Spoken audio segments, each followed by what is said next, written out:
Hi guys, James at Rampant Lion Reviews again for you today with another beer review. For this one we are going to stick to Sweden, and we're also going to stick to my home county of Skåne here in the very south of the country. We're returning to a brewery that has featured on the channel a good couple of times before, and until quite recently actually it had been about a year since I last reviewed a beer from these guys, but then all of a sudden I have two of them. That's just how it goes sometimes. But the one that we're going to have a look at today is a style that we've not tried from these guys before.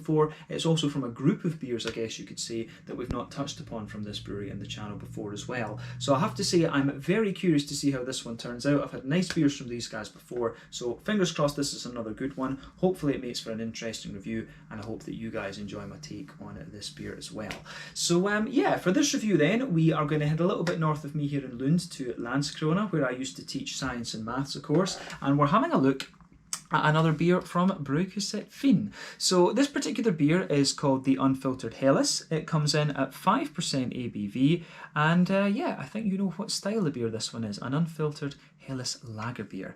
So yeah, this should be really interesting. I'm not sure exactly when this beer was released, but I just came across it when I was in Systembolaget the other day, and I thought it would be interesting to try. So yeah, the last beer that we had from these guys was the Aussie New England IPA, which I thought was very nice actually. And yeah, I enjoyed that review. So yeah, you can check that one out on the channel homepage if you're interested in it as well. But definitely curious to try my first lager beer from Brygghuset Finn, and hopefully it's another interesting beer, as I said earlier.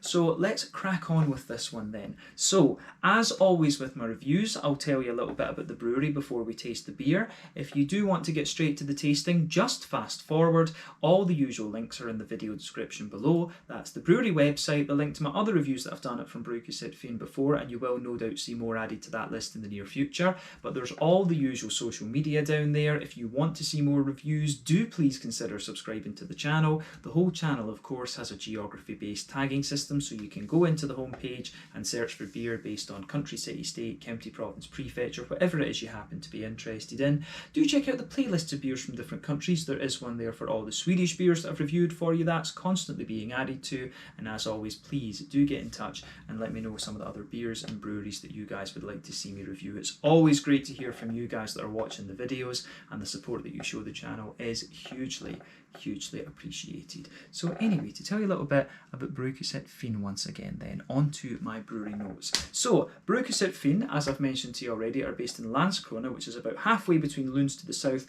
and Helsingborg to the north, here in Skåne in the south of Sweden. Quite a pretty little town, and I do recommend that you go and check out the coastal walk actually, and if you do have time, go for a gyros pizza at Rodos. Awesome stuff. But anyway, this company was founded by two former students of Lund University, Peter Lindholm and Simon Fremberg, and they had studied entrepreneurship together. But as part of their course, they had to create and plan a fictitious company, and for this they decided that they were going to plan a brewery. But Simon was an avid home brewer and had brewed beer during his time in the university halls of residence, where they lived with their friend Joachim Larsen, who was the guinea pig for many of their early beers, and he is now the company's CEO. But after finishing university, they found a perfect location for the brewery behind the old railway station in Landskrona, and they ordered custom-made equipment towards the end of 2013, and they produced their first beers for sale in early 2014. But a year later, in 2015, Mats Hegerfors joined the company, and he's been instrumental in pushing the growth that they've enjoyed in recent years. So in 2019, they brewed around 300,000 litres of beer, and they launched their own beer festival as well, which is called Finn Family and Friends. And the intention is that this will be held yearly, but I think the last two have been cancelled just because of the whole COVID-19 pandemic. So hopefully, fingers crossed, that can make a comeback sometime next year, in 2022. But in early 2020 they refreshed their bottle designs, and they underwent an expansion of the brewery to take their brewing capacity up to 800,000 litres of beer per year, and they apparently are planning further expansion beyond this as well. But they've been producing a lot more new beers in recent times. They've got a West Coast IPA that I'm quite curious about, so might need to get a hold of that one from recent times. But as of July 2021, they have produced 125 different kinds of beer according to Untappd, and they are producing a lot more different styles these days than they were previously. They used to only have about 4 or 5 different beers that they were producing.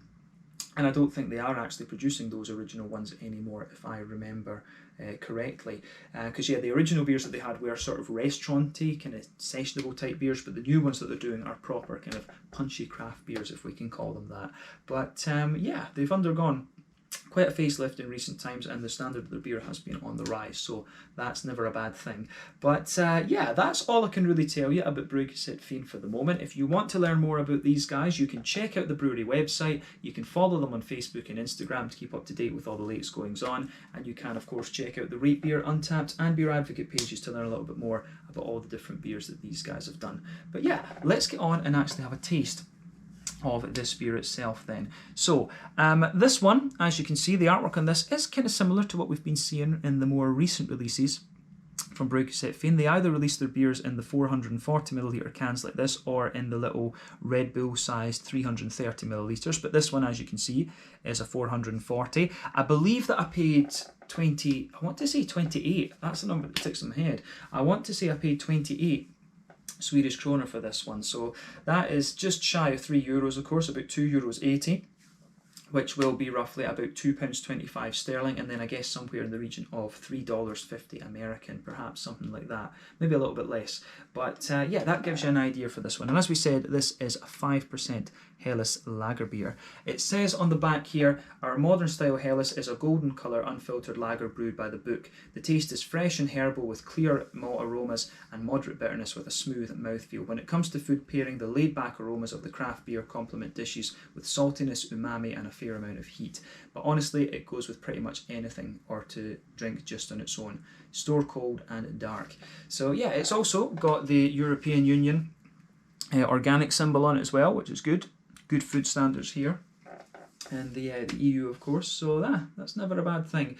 But yeah, certainly looks the part. This one, plain silver top on this of course, and so that we're clear, and for those of you who don't know, a Helles lager basically is a kind of blonde lager. So in Germany it's called a Helles, in the Czech Republic it would be a Svetli, and the main difference between the German lagers and the Czech lagers in my experience tends to be that the Czech ones are a little bit more sort of bready and slightly yeasty, whereas the German ones are a little bit kind of drier and crisper. You have two different types of Helles beer of course. There is the Munich Helles, which I always find is a little bit smoother and breadier, but then you have the Dortmunder Helles, which is a little bit more kind of hoppy and bitter as well, so that is also worth noting. But a lager beer, by definition, a lager beer is a cold temperature fermentation, bottom fermenting yeast. The fermentation takes place between 8 and 12 degrees. Ale ferments between about 15 and 18 degrees, if memory serves me correctly. Top fermenting yeast. But yeah, basic definitions for you there. Let's get this guy out and we'll get on with the tasting. The Brygghuset Finn unfiltered Helles beer. Helles at 5% ABV. So let's get this guy out and we'll get on with the tasting then.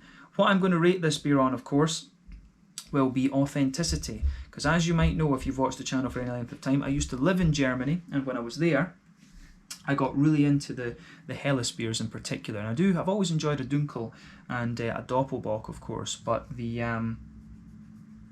as we say, I was always into Weiss beers before I went to Germany. Then I discovered the Helles, and that was that. But yeah, still like a Weiss beer every so often, but not as madly into them as I was previously.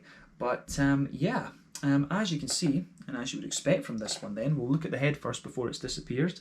But yeah, you can see this beer has poured with roughly a 1/3 finger of a frothy, I would say, perfect white head there. I wouldn't even describe that as creamy. I would say that that's perfect white. I can see it's already starting to fade away to be a thin foamy layer already, but there's nothing wrong with that. You've got a nice kind of thicker foamy ring around the edge of the glass there. But I mean, overall, it looks pretty nice, this one. So you can see there are 1 or 2 big bubbles sticking towards the side of the glass there, a few little ones going up towards the bottom of the head of this beer. But yeah, in terms of colour, it's giving you that lovely, bright, pale golden straw yellow colour that you would expect. But yeah, this is exactly how you would expect a Helles beer to turn out. The Czech ones, of course, might be even more hazy than this, and sometimes, of course, with the German ones, you will find them being, crystal clear. It just varies from brewery to brewery. Some breweries want to filter them, some don't.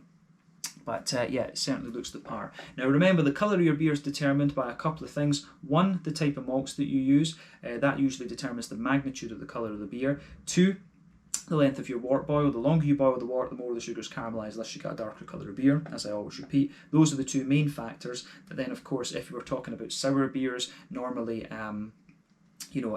adjuncts like such as fruit, cherries and all of this, and then any barrel aging can also play a role in that as well. But yeah, that is not going to be the case in this beer though. This one is simply, the malt and the wort boil. And I guess for a lager beer like this, the wort boil is going to be somewhere between 60 and 90 minutes, something like that. I can't remember how long you boil a lager for actually. I don't think I've homebrewed a lager, come to think of it. But yeah, these are usually very technically demanding styles for brewers, so if they can do this right, then it's a good brewery, if you like, at least in my opinion. But yeah, looks the part of a Helles lager beer, this one. Let's have a look at the aroma and just see how we get on. Yeah, very nice. Not too much in the way of hoppy character on first impression, but I'm sure we'll get more of that out of the beer when we actually taste it. But yeah, in terms of the authenticity and how close it would be to a German or a Czech Helles, then I'm happy enough with that, definitely. It smells a little bit more like a German one, to be honest. It's got a bit of the soft bready character, not quite as, it's not quite as pungent in a sense as you might find from the Czech ones actually. But yeah, it has what you would expect, at least. And usually these beers are very kind of straightforward in terms of their aroma and their flavours and things, but they're just designed to be nice sessioners. That's why I enjoy a good Helles, of course. Yeah. So let's try and break down the aroma of this one then. The first impression I have of this is a lovely smooth bready backbone and a little bit of a kind of grassy hop, but we'll try and break it down for you a wee bit more. But yeah, you can certainly smell that nice smooth white bready character coming out of this one. That's the backbone of the beer, and it smells like quite a fluffy kind of fluffy but still slightly crisp white bread actually, and that's what makes me say this beer is a little bit more like a German Helles, like a Munich Helles, I would say. And I think, yeah, it doesn't really have the hoppy character to be a Dortmunder either. So yeah, definitely a more of a Munich Helles, this one for me, I would say. But yeah, and the hops are very smooth as well. The hops are kind of quite bright, if you like, quite bright but still quite smooth, and that's another thing that would define it as a German lager for me. These beers, of course, will use the noble hops, so you've got the Slovenian ones, which tend to be more smooth in my experience. The Czech ones are a little bit more spicy, and you would notice that in a Czech Letzak as opposed to a German Helles, and the German ones tend to be the brighter of the three noble hop varieties. You've got Polish hops, of course, that are kind of similar to all of those, but you don't find too many Polish hopped lagers outside of Poland. I'd be curious to try some of those, in fairness. But yeah, with this beer, the backbone, as I say, is that nice, smooth, white bready character in there. You get a few little bread crusty elements coming out of it later on, but yeah, the backbone smells like a nice, kind of soft, fluffy, and still quite crisp and fresh white bread. You can smell one or two little elements of there are one or two little biscuity elements to the beer. You can smell like a wee teeny bit of an almost honey type character in the very middle of the nose, and then a few kind of McVitie's digestive biscuity elements coming out of it otherwise. But other than that, I don't think there's too much to report in the way of things from the malt, to be honest. You do get a little touch of a more grainy character out of it, and I find that this is something you can quite often find actually from organic beers. You do smell a little bit more graininess, I think, from the grains rather than compared to what you would from a non-organic Helles, if that makes sense. The organic grains smell a little bit more sort of grainy and almost like rye bready in a sense compared to the treated ones or whatever they are. But yeah, you can definitely get a wee bit more graininess out of this beer the more that you smell it. I think the kind of bread crusty, grainy elements of this beer do get just a little touch stronger the further into the flavour that you go. But yeah, I like how this one goes together. No doubt in my mind about that. Malty backbone in this one is pretty authentic for a Munich Helles. But yeah, in terms of the hoppy side of things then, the hoppy side of the beer is kind of what you'd expect as well. I do suspect that this beer is German hopped, maybe a Hallertau or a Tettnanger. It could have something slightly stronger in it, like a Pearl or a Hercules or something like that. But I think it's probably I think a Pearl at most would probably be what would be in this one. And the Pearl is slightly stronger and slightly higher in alpha acid than the traditional Hallertau and Tettnangers, of course. They come from different regions. Hallertau are from Bavaria, Tettnangers are from Baden-Württemberg.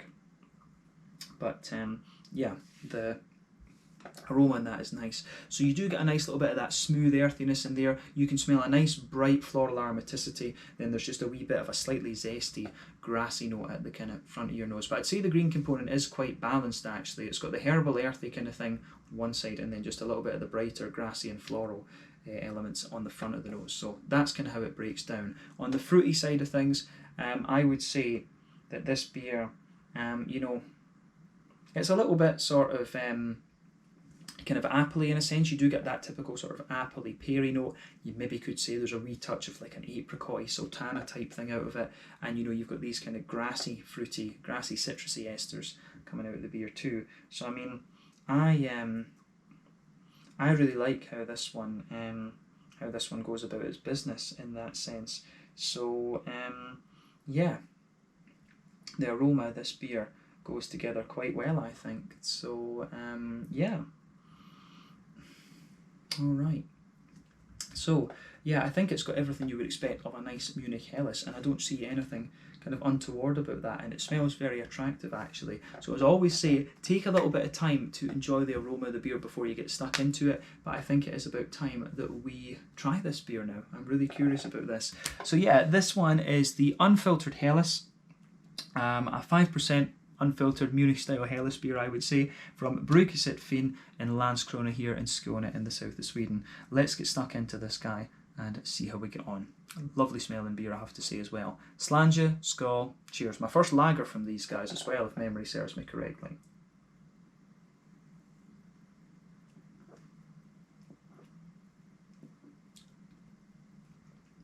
And now I'm wondering if I told you a lie. I might have had a Doppelbock from these guys. So I may have told you a lie. Doppelbocks, of course, are lagers as well. But yeah. Anyway, first impression of this beer is very nice actually. I like this.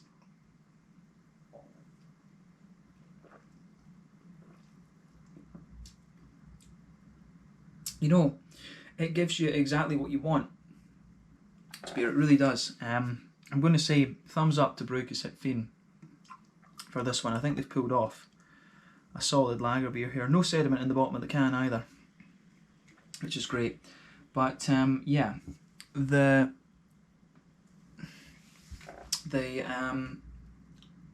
flavour in this one is absolutely lovely. Yeah, it gives you everything you would want. I mean, that's one of the things that annoys me a little bit, is that on Untappd and things like that, these kind of lager beers will get lower ratings. I think this one was only rated at like 3.2 or something like that. And you know, you're like, whatever, you know, always take Untappd with a bit of a pinch of salt. But you know, in terms of the style, this one, I think this is really well. It's in terms of what you would expect from a Helles lager, this one gives you everything you'd want. So I'm going to say thumbs up to Brygghuset Finn in terms of authenticity here. That's how I would always rate these lager beers. They're not supposed to do anything, you know, insane or whatever. They're supposed to be nice drinkable beers, and for me at least, I like to rate them in terms of how close they are to what you would find in Germany or the Czech Republic, and this one delivers on that. So thumbs up to them. One other thing I'm noticing about this beer is that the bitterness of it does build up a little bit the further you go into the aftertaste, so that is also worth noting.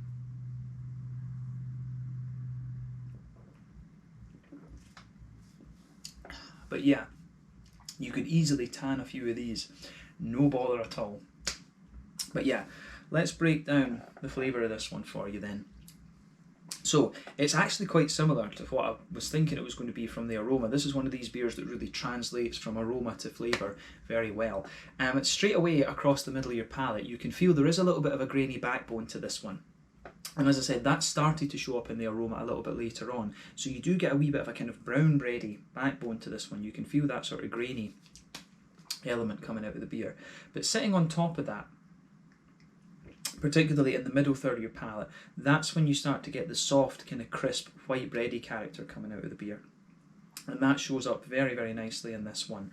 So yeah, in that middle third of your palate, you can feel the sort of fluffy, bright, and kind of slightly crisp white bready note on top of that. Then as you go, if you go to either end of that middle third of your palate, you do get a little bit more of a kind of bread crusty type thing coming out of the beer as well. But yeah, the bready character in the middle third of your palate here is very, very nice. And like I said, this is the kind of thing that would define it for me as a Munich Helles. The bread isn't quite pungent enough to be like a Czech Letzak, and the beer isn't quite hoppy enough, I think, to be a Dortmunder Helles. So yeah, I think it is definitely a Munich Helles, this one, I would say.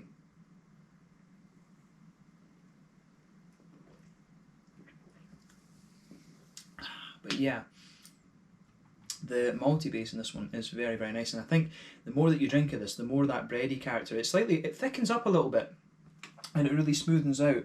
But I do really enjoy how this one goes together. It gets a big thumbs up from me in that sense. It's quite a straight shooting beer in a lot of ways, but it really does the job very well. On top of that kind of smooth bready layer that I'm talking about, you get a little bit of a kind of oily circle, if you like, so you can feel a kind of oval in the middle of your palate there, and you do get a wee bit of a kind of concentrated, slightly brown sugary kind of thing in the very middle of your palate. That, of course, is the boozy part of the beer, and it almost has a teeny little bit of honey to it, but as you move out towards the kind of edge of the palate, then you do get more of these kind of biscuity, McVitie's digestive kind of elements there. And if you go from the dead centre of your palate towards the back of that that middle third of your tongue, you do get a little bit of dryness there, and that makes me suspect that there could be a little bit of like a Cara Pils or some kind of Pilsner malt in this beer, just because of that little bit of dryness it has on the back half of that middle third of your palate. So that's an interesting point about this one. Has, as I say, everything else is straight shooting that's in there, but that little subtlety makes me wonder, is there a wee bit of a Pilsner malt in this one? And I think that's quite a nice touch to some Helles beers, actually. It gives you just that little bit of crispness that you want. It makes you want to drink more, which is obviously good for the brewery, if you like. But yeah, certainly would have no problem drinking a few more of these beers anyway. But yeah, very rare that I drink the same beer more than once, of course. But yeah, let's look at that then. So let's look at the rest of the beer, I should say. Back third of your palate then. So border region between middle third and back third of your palate. Again, you get a little bit of a bready build up in there. There's a wee bit of a kind of bread crusty sort of thing. Then into that back third of your palate, you've got a nice sort of smooth, you do get a little bit more of a kind of smooth kind of white bready thing in there, but underneath the graininess, I think, gets a little bit more kind of intense, if you like. You can feel a little bit more of a kind of grainy intensity coming out of this beer, then a smoother bready note on top. On top of that, of course, you can feel the more airy yeasty components coming out of the beer, which I can really appreciate. So yeah, I like how that goes together too.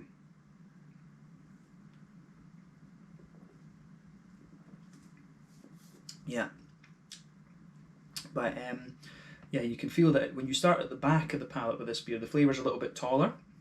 And as you move further forward, it condenses down a wee bit. Then as you go into that middle third of your palate, it really, it really sort of condenses down and smoothens out as you go further forward. But I do like how that how everything pieces together in this beer. I think it is really solidly done, actually, in that sense. So, a big thumbs up to Brygghuset Finn for how the malty and yeasty side of this beer goes about its business. It's got everything that you would want. But on the hoppy side of things then, back corners of the palate, there's a nice little bit of earthiness in there. The earthiness does have a wee bit of pungency to it, but as you move further forward, there's a little bit of a herbal quality, and as you push towards the kind of front corners of the palate, you certainly get a little bit more of a kind of spicy floral aromaticity out of this one. I'm kind of doubting now what I said earlier about it being German hops in a sense, because there is a wee bit of spiciness in there. It could be a little bit of Perl or Hercules, of course, a slightly stronger high alpha acid hop, but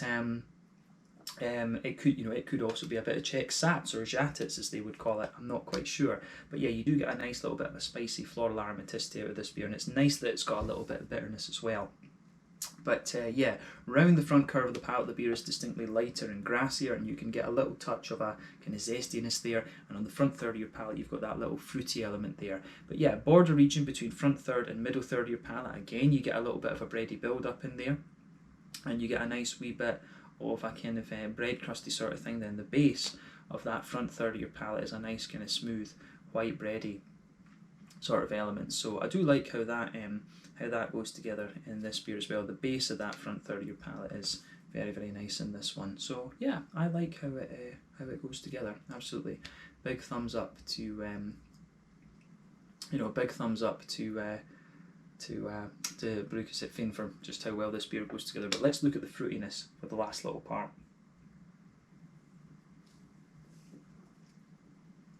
So yeah, fruity side of the beer for me.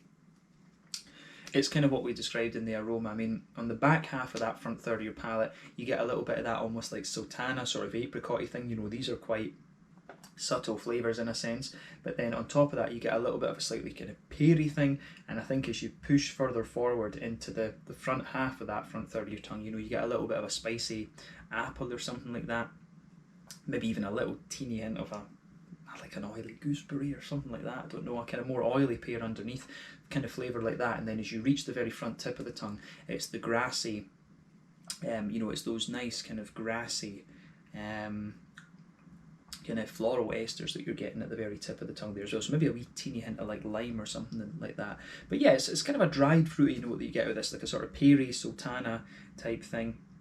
Then a wee hint of like apple or tiny little bit of gooseberry or something like that. So yeah, it's an interesting beer, this one. It's, as I say, very authentic to style, and that's what I would want from a Helles lager beer, and this one delivers on that. So thumbs up to Brygghuset Finn. I like that, and if they can do a Helles like this, I would be curious to see how they would do a Dunkel, or even a straight up Pilsner actually. If they could do a 440 canned Pilsner, I think that would be really interesting. But we'll see what they do in the future. They're pumping out quite a few different styles at the moment, so it'll be interesting to see what they do later on. But yeah, on the mouthfeel side of things, I think we've covered the flavour pretty extensively in this one. In terms of mouthfeel, this is a light-bodied beer. The carbonation is nice and smooth in this one. The beer does have a degree of crispness to it, which, you know, it's kind of here or there whether you would want that in a Helles. Sometimes you want these beers to be a little bit smoother, but yeah, it kind of works in that sense too. You want the lager beer to be drinkable, and crispness gives you that, so whatever. But yeah, a nice kind of light-bodied, crisp and smooth lager beer, this one. It's got a wee bit of everything of what you would want in this beer. But in terms of hoppy bitterness, what could we say about this one?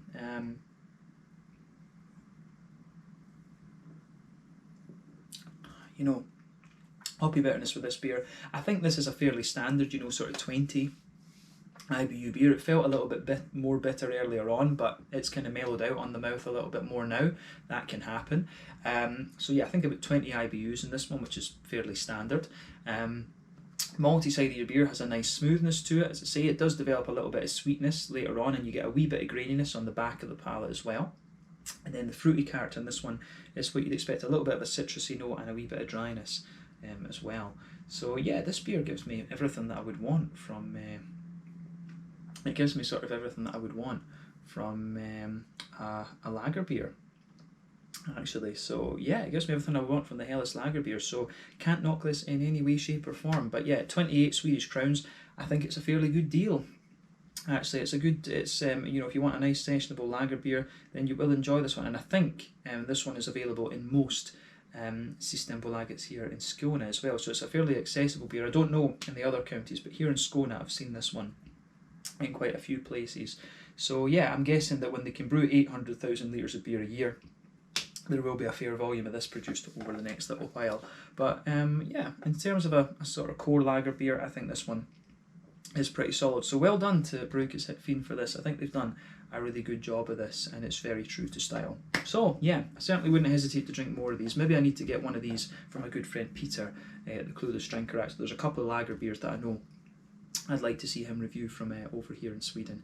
But yeah, let's leave it there. Once again, thank you for watching my beer reviews. Until the next time, please like, subscribe, share, all the usual YouTube stuff. Let me know your own thoughts on this beer in the comment section below. Let me know what your favourite beers are from Brygghuset Finn. We will no doubt return to these guys at some point in the near future. I've no intention of leaving it another year until I review another one of their beers, but this one was really nice. The Unfiltered Helles, 5% Helles lager beer, very much like a Munich Helles for me, from Brygghuset Finn in Landskrona here in Skåne in the south of Sweden. Thank you again for watching. Check out my social media, check out Brygghuset Finn's, and I'll see you guys in the next review. Slange, skål, and cheers.